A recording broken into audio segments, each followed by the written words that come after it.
This conference will now be recorded. Last class में हम कर चुके थे टीडीएस की थ्योरी हम लोग लिख रहे थे, उसको ही कंटिन्यू करना है अभी हमने। एक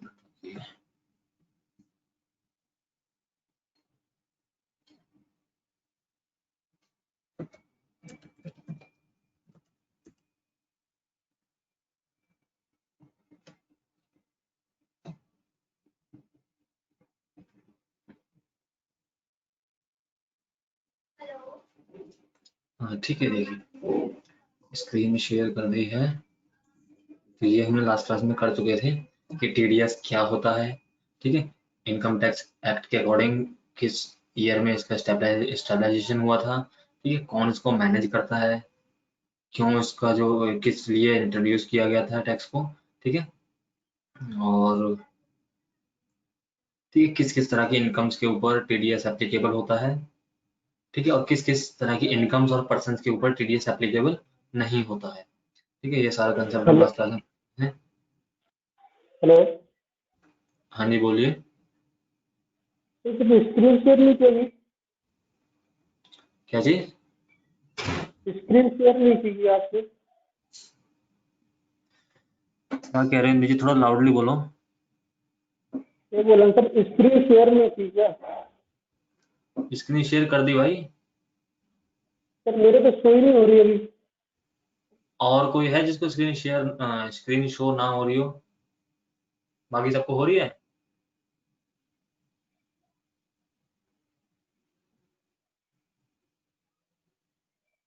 मेरी स्क्रीन शेयर नहीं हो रही।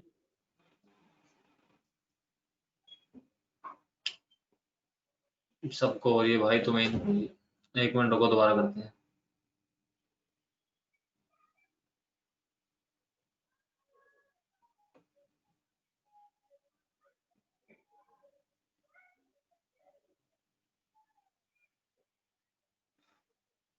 ठीक है, दोबारा शेयर कर दिया, अब चेक करो आ रही स्क्रीन आपको?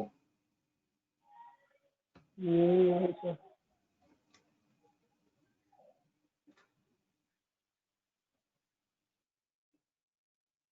लेफ्ट ही होगा,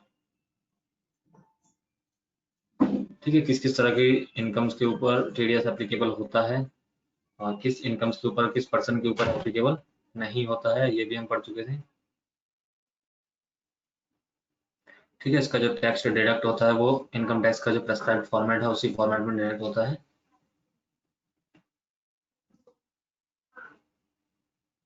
ठीक है। डिडक्टर कौन होते हैं, डिडक्टी कौन होते हैं, ये हम लास्ट क्लास में कर चुके थे यहाँ तक। और हाउ टू एक्टिवेट, ठीक है, यहाँ तक हम कर चुके थे। अब उसके बाद है एक्टिवेशन के बाद, जब आप यहाँ से एक्टिवेट कर दोगे, ठीक है। एक मिनट, इसको भी ज्वाइन कर लेंगे तो फिर चल जाएगा।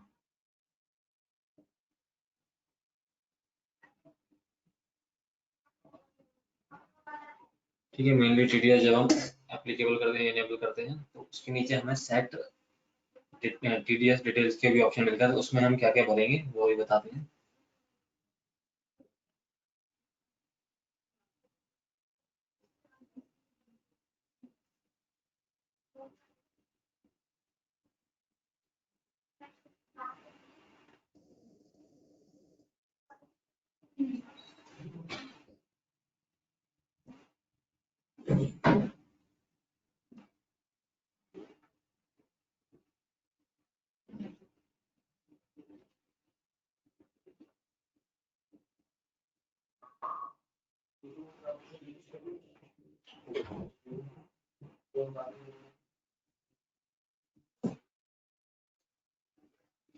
हाँ ओके, जब हम टीडीएस को इनेबल करते हैं तो उसके बाद हमें टीडीएस की डिटेल्स फिल करने के ऑप्शन भी आते हैं यहाँ से, ठीक है। उसकी डिटेल किस तरह से फिल करेंगे ये आपको नीचे स्क्रीन में बता रखा है, ठीक है। अभी इसको समझाता हूँ मैं क्या चीज होती है।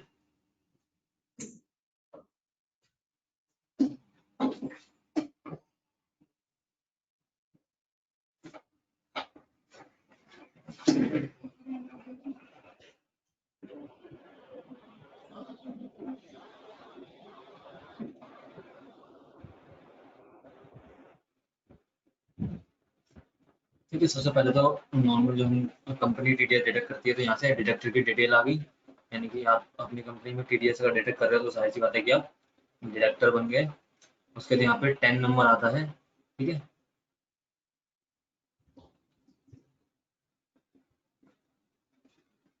ठीक है, उसके बाद tax deduction and collection account number को बोला जाता है 10 नंबर। तो इसको यहाँ पे आप लिखते हैं। डायरेक्टर का टाइप लिखते हैं यहाँ पे। डायरेक्टर का टाइप आप इंडिविजुअल या कंपनी दोनों कर सकते हो, ठीक है। अगर आपकी कंपनी है तो आप कंपनी करोगे, अगर आप कोई इंडिविजुअल है तो इंडिविजुअल भी कर सकते हैं, ऑप्शन होते हैं इसमें, ठीक है। आप कंपनी के अंदर अगर किसी पर्सन को रिस्पॉन्सिबल बनाना चाहते हो, यानी कि पूरी कंपनी के अंदर कोई ना कोई रिस्पॉन्सिबल पर्सन या ऑथराइज पर्सन तो होगा जो टीडीएस को डिडक्ट करेगा, टीडीएस को मैनेज करेगा। उसके लिए आप यहाँ से यस कर सकते हो। जब यहाँ से यस कर दोगे आप, तो नीचे आपको देखो ये पर्सन रिस्पॉन्सिबल डिटेल में आपको ये सारा कुछ फिल करना पड़ेगा। ये अभी सब कुछ मैं आपको थ्योरेटिकली बता रहा हूँ, ठीक है। एक मिनट।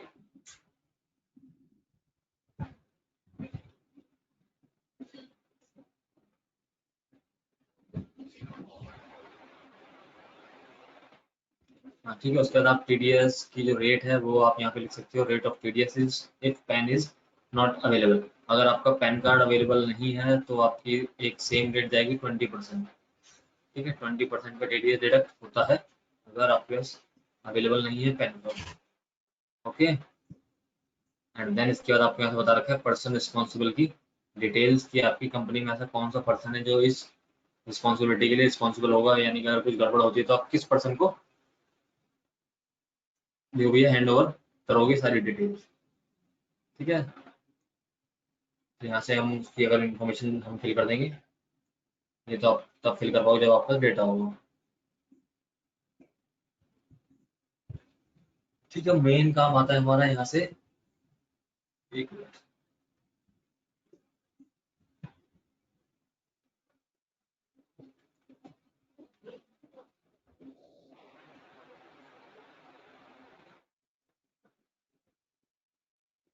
ठीक है, टीडीएस नेचर ऑफ पेमेंट, यहाँ से हम इसको नेचर ऑफ पेमेंट बनाने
इसको नोट डाउन कर लीजिए।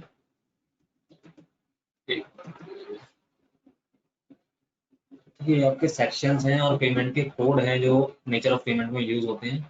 पहले आपको ये यूज करना है, उसके बाद आप इसको यूज करोगे।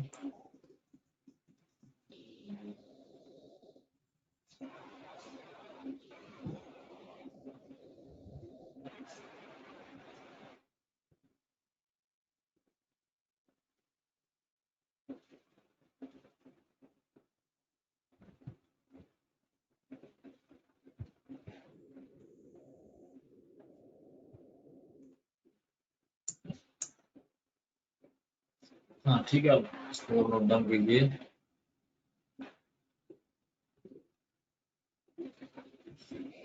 ठीक है, पर्सन पर रिस्पॉन्सिबल की जब आप डिटेल्स फिल कर दोगे उसके बाद यहाँ से नेक्स्ट हमें मिलता है sections and nature of payment, ठीक है।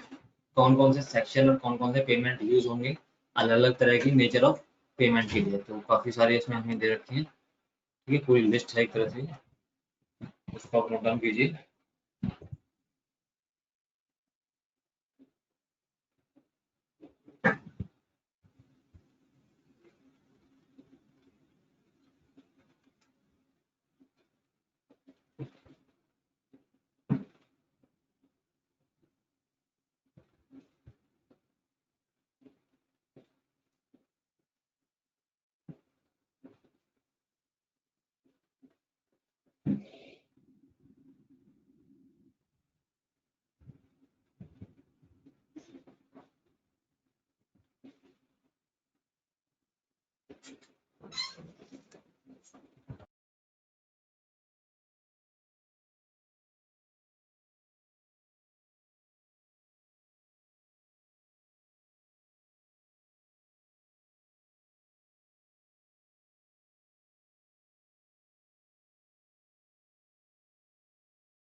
ठीक है, अलग अलग सेक्शन दिखा बता रखे हैं ऐसे, और जिस तरह की पेमेंट है उसका पेमेंट का कोड भी आपको बता रखा है। ध्यान से इसी सीरीज में लिखना जिस सीरीज में बता रखा है आपको। ठीक है, सेंडिंग ऑर्डर्स में सारे ये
ओके ठीक है, यहाँ तक हो जाए आपका 194 आई तक, तो फिर बताना, स्क्रीन स्क्रॉल डाउन कर देंगे।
ओके, और किस किस बच्चे का यहाँ तक कंप्लीट हो गया है?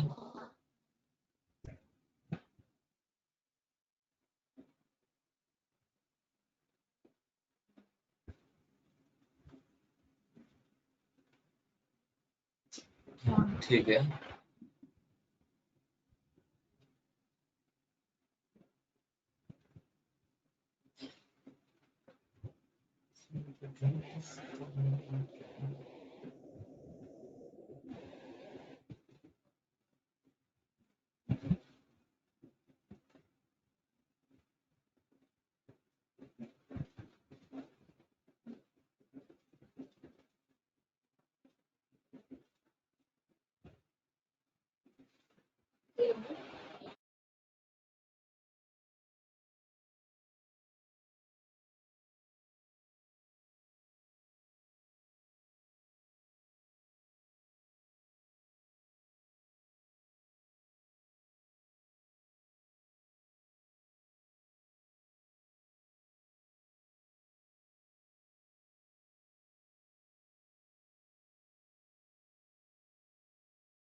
हाँ ओके ठीक है, यहाँ तक सबका हो गया।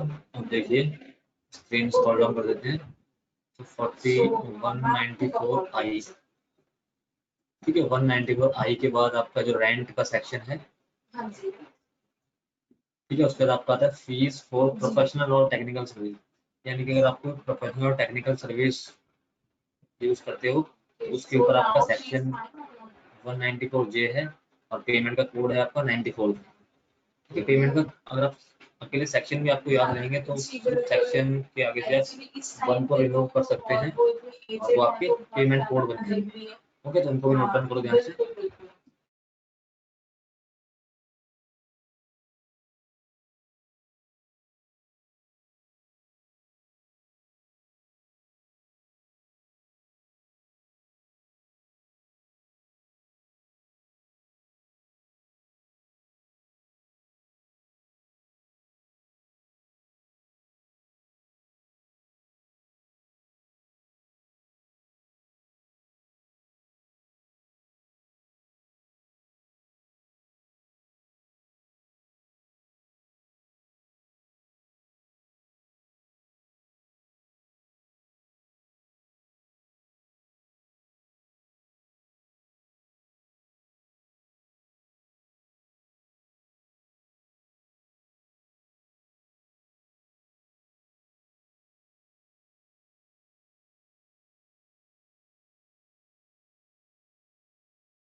This conference will now be recorded. ठीक है, अलग अलग तरह की पेमेंट्स के लिए आपको अलग अलग सेक्शंस और उनकी पेमेंट कोड्स अवेलेबल हैं यहाँ से। ठीक है, रेट्स नहीं है यहाँ पे। ठीक है, नॉर्मल रेट तो आपका वही 10% और 20% होता है टीडीएस में।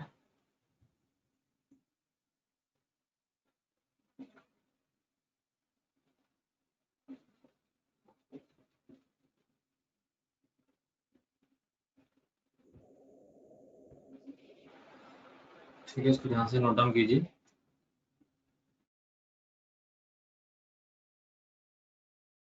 This conference will now be recorded. क्योंकि यहाँ तक किस बच्चे का हो गया, ये सेक्शन सारे लिख लिए आप लोगों ने। ठीक, मेन इनको ध्यान से लिखना है क्योंकि आगे इन्हीं का यूज होने वाला है, क्योंकि हम जो सेक्शन और जो पेमेंट कोड यूज करेंगे वो इन्हीं में से कुछ होंगे। हाँ ठीक है।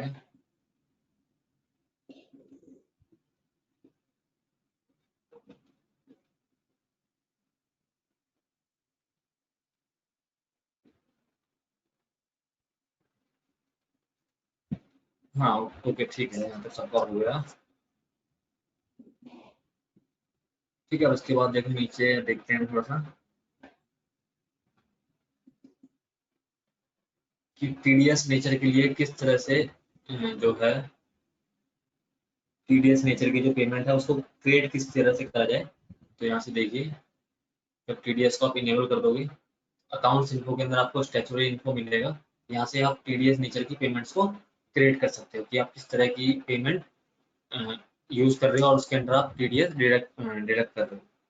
ओके, तो जैसे यहाँ से हमने क्रिएट करा है फीस फॉर प्रोफेशनल और टेक्निकल सर्विस, जैसे ऑडिट फीस। इससे पहले वाला जो एग्जांपल हमने एक देखा था, ठीक है, तो उसमें क्या था, ऑडिट फीस थी, उससे रिलेटेड है। तो fees of technical, fees for professional और टेक्निकल सर्विस, तो ये ऑडिट फीस आपकी प्रोफेशनल सर्विस और टेक्निकल सर्विस दोनों में ही आती है।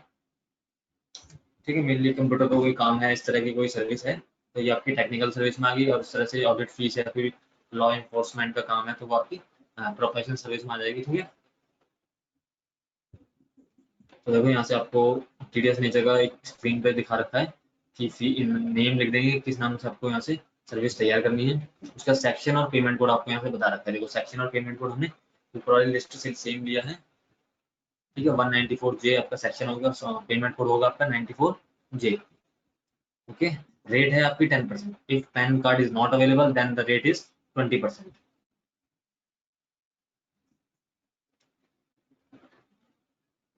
ओके, तो यहाँ से आपको बता भी रखिए। ठीक है, आप इसको भी लिख सकते हैं, यहाँ से आप बता रखा है कि नेम में क्या लिखना है, नेम में नेचर ऑफ पेमेंट की आपकी पेमेंट का क्या नेचर है। ठीक है, वो लिखना है। सेक्शन में लिखना है enter section under income tax, income tax के अंडर जो ये सर्विस है ये किस सेक्शन में आती है। ओके, तो ये हम टेबल से उठा सकते हैं। ठीक है, नॉर्मली ये सारे सेक्शन हमें याद नहीं करने पड़ते। किसी भी कंपनी में अगर हम जाएंगे तो सारे सेक्शंस का यूज नहीं होता, चाहे वो जीएसटी के सेक्शंस हो, चाहे वो टीडीएस के सेक्शंस हो या रेट वगैरह हो। तो सारी रेट्स, सारे इक्विपमेंट्स की रेट्स वगैरह हमें याद नहीं करनी पड़ती। मेनली एक कंपनी में दो या नॉर्मल दो से तीन, दो या तीन ही ज्यादातर सर्विसेज का यूज होता है और उन्हीं को हम रेगुलरली बेसिस पे यूज करते हैं। तो मेनली वही काम होता है, तो हमें बस उन्हीं के रिलेटेड इन्फॉर्मेशन अपने दिमाग में रखनी होती है। ऐसा नहीं कि पूरी लिस्ट हमें याद करनी पड़ती है या पूरे सेक्शन हमें याद करने पड़ते हैं, नहीं। अगर हमारी कोई कंपनी है जहाँ पे हमारा नॉर्मल ऑडिट का काम होता है, जहाँ पे टेक्निकल सर्विस हमारी नहीं होती, वहाँ पे हमारी सिर्फ प्रोफेशनल सर्विस होती है, जैसे ऑडिट फीस हो गई, और अगर अकाउंटेंट या कोई सीए वगैरह की कोई और फीस है तो वो हो गई मान लो। ठीक है, तो वहाँ पे हमें क्या करना है, ये 194J ये वाला सेक्शन यूज होगा और 94J ये वाला हमारा पेमेंट कोड यूज होगा। ठीक है, ऐसा नहीं कि एक कंपनी कई तरह के काम करती है, मल्टीटास्किंग कंपनी है, वो हर तरह के काम करती है। ठीक है, ऐसी कोई भी कंपनी नहीं होती है। ठीक है, वो एक या दो तरह के काम करती है और उनमें ही वो डीलिंग करती है। ठीक है, सेम तरह के काम में। तो इसलिए सेक्शन वगैरह हमें ऐसा नहीं कि हमें सारे सेक्शन अपने याद रखने पड़ेंगे, और याद हो जाता है अच्छी बात है। जिस तरह से हम आगे अलग अलग काम करते रहते हैं तो हमें याद भी हो जाते हैं यूज करते करते। ठीक है, तो उसमें कोई गलत बात नहीं है।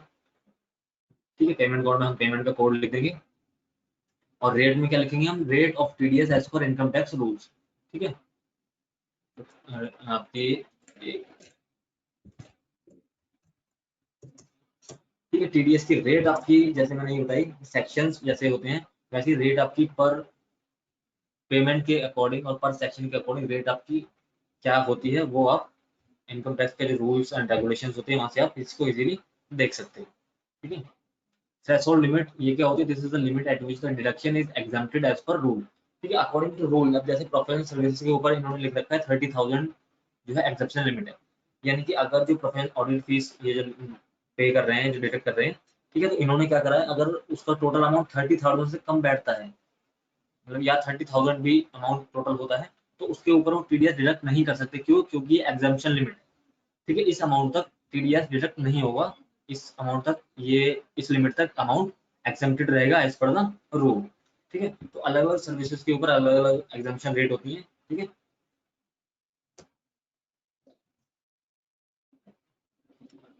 ठीक है, यहाँ से हम इस तरह से एक पेमेंट की स्क्रीन बना सके, पेमेंट क्रिएशन बना के उसको सेव कर सकते हैं। ओके, इसको नोट डाउन कर लीजिए।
ओके ठीक है, यहाँ तक हो गया आप लोगों का।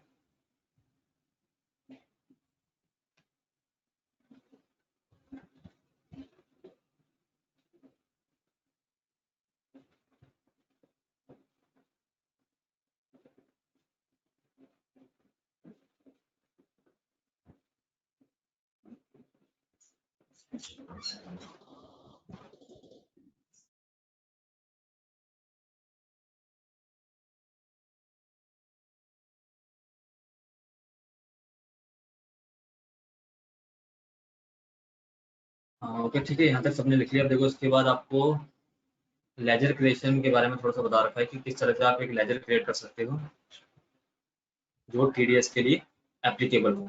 तो यहाँ से आप लिख सकते हो कि ऑडिट फीस के इस केस में आप एक एक्सपेंस का लेजर तैयार करोगे, ठीक है, कि ऑडिट फीस आप पे कर रहे हो, तो ये आपके लिए एक एक्सपेंस हो जाएगा। तो उसका एक्सपेंस का लेजर आप कैसे क्रिएट करोगे, आपको पता है। अकाउंट के अंदर आप लेजर क्रिएट करके कर सकते हो इजीली, नॉर्मल जैसे बाकी के लेजर क्रिएट होते हैं। बस यहाँ पे क्या करना है आपको, जो टीडीएस एप्लीकेबल का ऑप्शन होता है इसको आपने एप्लीकेबल कर देना है, ठीक है। और नेचर ऑफ पेमेंट में हम क्या सिलेक्ट कर लेंगे, जो ऊपर नेचर ऑफ पेमेंट हमने जो बनाई थी उस नेचर ऑफ पेमेंट को हम सिलेक्ट कर लेंगे, फीस फॉर प्रोफेशनल और टेक्निकल सर्विसेज। ओके, तो इसको भी नोट डाउन कर लीजिए फटाफट से।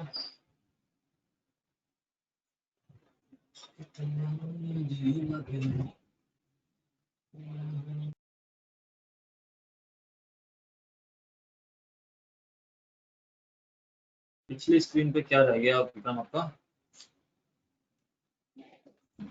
तो यहाँ पे बस ये थ्रेशोल्ड वाले लिमिट वगैरह हैं, ठीक है। तो नेम में हम क्या लिखेंगे,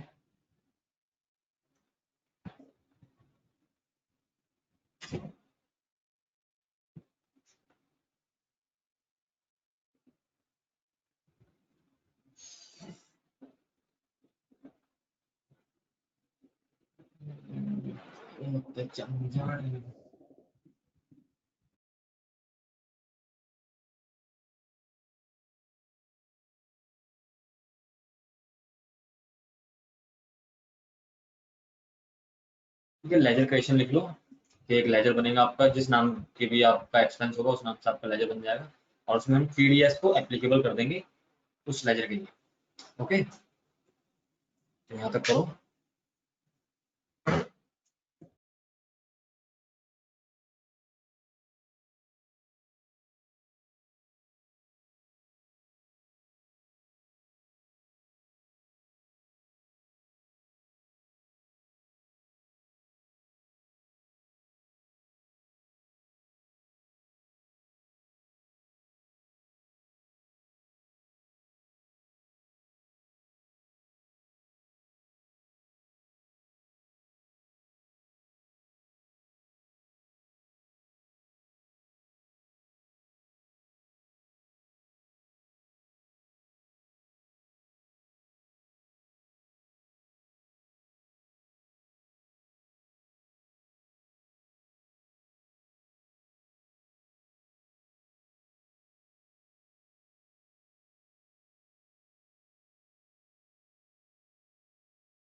ओके, यहाँ तक नोट डाउन हो गया आप सबका।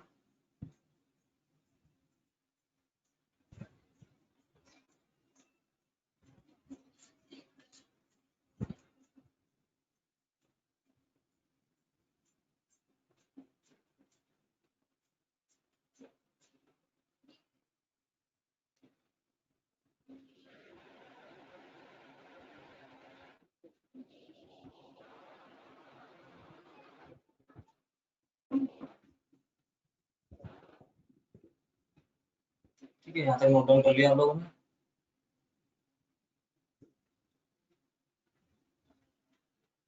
ठीक है सर। तो और किस किस का हो गया मतलब, सुभाष, अनुज, विक्रम, अनुराग, आदित्य। हाँ ठीक है।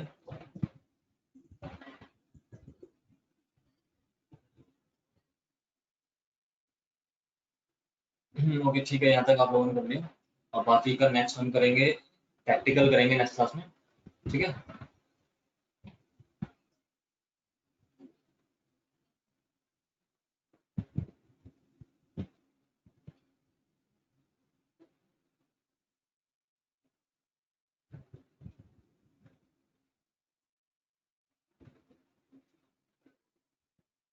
सवाल सवाल